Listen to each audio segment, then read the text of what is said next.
Counter-Strike is a game series that most of you have probably heard of by now, but what you may not have heard of are some of the maps that defined the very first game many years ago.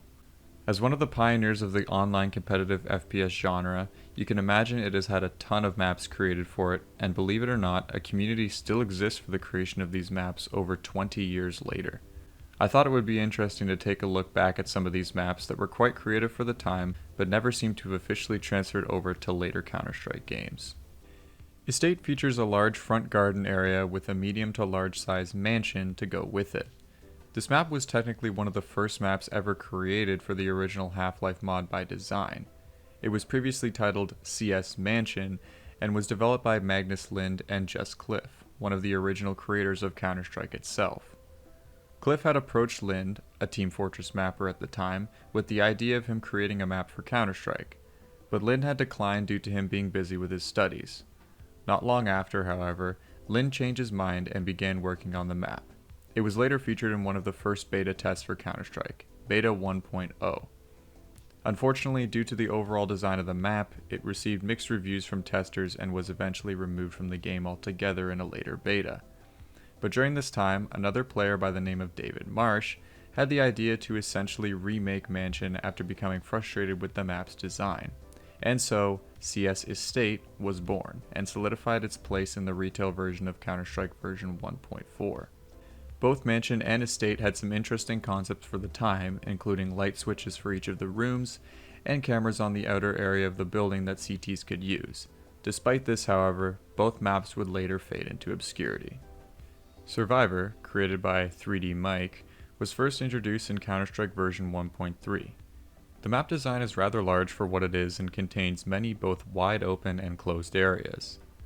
A frozen winter landscape where the terrorists are to plant a bomb on either a crashed plane or a large transport truck, both of which are said to contain top secret cargo, and of course the CTs are to defend said cargo. The map received mixed reviews from players, some loving it and others hating it, and it has stood as one of the less popular diffused maps for Counter-Strike 1.6. In contrast to this, however, the general consensus is that the map has a great atmosphere and interesting design overall for its time. I always liked this little village area in the map for some reason. Not so much from a gameplay standpoint, but it really just holds that old 3D game vibe to me.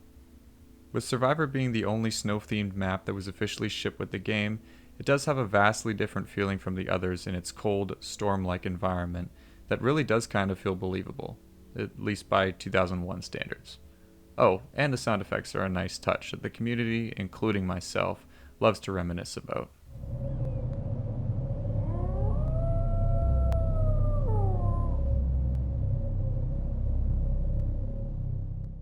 Airstrip was created in 2003 by Christopher Audi, also known as Narby, who is also the creator behind many other maps you may have heard of, including D Inferno, D Vertigo, and D Aztec, all of which continued throughout Counter-Strike's history still to the present day. The map takes place on an airstrip in Colombia, which, as imaginable, is surrounded by lush jungle trees and plant life. Chris stated in a small interview that he wanted to keep the map design simple as he believes that a high level of complexity kills maps, so the design is quite simple and easy to learn as he wanted. However, I did always somehow find myself getting lost in a random area, or maybe wondering how someone would get a plane in and out of this hangar. Quite inefficient. Surprisingly, the map never made it any further than this. Despite being made after the success of Inferno, Vertigo, and Aztec, the map's last official appearance was in Condition Zero. Around this time, Chris began work at Gearbox Software, the team originally developing Condition Zero. He later left Gearbox and moved to Crytek, where he would later play a role in the development of the Crysis and Far Cry series titles. Out of curiosity, I did a quick search to see what I could find of him nowadays, and apparently he works at Ubisoft Toronto, developing Far Cry 6. Oil Rig holds the honorable mention title in this list for being the first and last ever official assassination map for any Counter-Strike game, and I will give it credit for being quite ambitious, and in my opinion, an Oil Rig is a quite interesting location for a Counter-Strike map. Created by Chris Ashton, whom you may know as the creator of Chateau and Havana, as well as playing a role in designing textures for many other popular maps. The assassination mode sees the CTs trying to guard the VIP, and in the case of this map, they must move him from the lowest part up through the oil rig to the top to extract the VIP at the helicopter. It's hard to imagine a competitive mode like this in today's Counter-Strike, but it did exist, although briefly, in Counter-Strike 1.6 with this map. There were a couple of other maps designed originally for the mode, but they ended up being cut for one reason or another. Oil Rig was the only officially released assassination map, and it was the least popular official map amongst the player base, and so the game mode was buried and never to be officially worked on again. Its creator would go on to work at Valve soon after, then Turtle Rock Studios before it was acquired by Valve, at which point Ashton and two others would go on to reform a new Turtle Rock Studios where he still works to this day. 747 or 747 Hijack was developed by Leon Newout and Steven Superville in 1999 in the days of the early Counter-Strike betas. Newout, originally a Quake mapper, had started working on this map in late 1999 and ended up not having enough time to finish it due to scheduling issues. From this, Just Cliff had contacted Superville asking if he would continue working on the map. He agreed and went to work on overhauling the map inside and out, and the finished product came out with Beta 6.0, and would later receive minor updates and gameplay tweaks. The map features a large passenger airplane where Ts would spawn and a smaller terminal area where the CTs would spawn. It gained a reputation in the community to this day for being relatively unbalanced due to narrow plane corridors and lack of entry points for CTs. There's a pretty interesting section in the wiki that shows comparison shots of the map through different versions up until the final release, and if you're into seeing that sort of stuff, I would recommend checking it out. Newout would retire from mapping soon after, and Superville would go on to work at Epic Games for some time.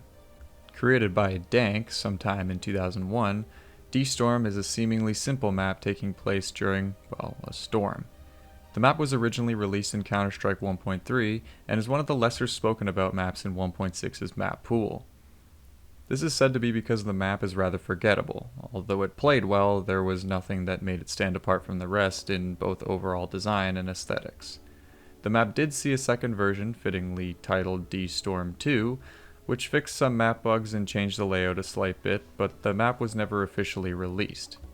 Interestingly enough, it has the most detail of any map and backstories in this list. Yeah, remember when they actually explained what was behind the map? Anyways, there's very little information given about this map other than what I've already stated. It's just your average early Counter-Strike map. In fact, the most interesting thing about this map may be the creator remaining a mystery to this day, having worked on one other map prior, and then never being heard from again. Torn is one of Counter-Strike 1.6's most beautiful maps. Created by brothers Nick and Matt Koom sometime in mid-2001, it is set in a small abandoned town in the Turkish countryside. This is arguably one of the larger and more complex maps in 1.6's map lineup, yet it still received good reviews from the community. It features many different alleyways and open courtyards and is a bit confusing at first glance. However, look past its elaborate design and you will see some amazing detail and atmosphere for the time. The idea originally came to Matt during a lunch break to create a rainy, dirty, war-torn set for the map taking place somewhere in Eastern Europe. He looked to his brother Nick to develop the map with him, and they came up with the original names of D Warzone and D War Torn, both of which seemed to have more of a desert-like theme from these images. The map would go through many different designs and texture overhauls before becoming the version of Torn that we know today. As far as the creators go, both would work with Gearbox Software on Condition Zero for a short period of time, before moving to a small startup company out of the industry. However, they would both return to video game development in 2009, founding Get Set Games, where they both still work to this day. Despite all this and the map's unique design, it would be forgotten about in the later mainline releases of Counter-Strike altogether. Which one is your favorite? Or better yet, which do you think would make a good new addition to Counter-Strike today? As for my favorite, I think all these maps hold a special place for me as a rare sight back into a much more simpler time, where graphics and flair weren't always the defining factor of your work. These maps are quite an example of this. Despite the fact that they may not have been viable competitively, they are still pieces of history.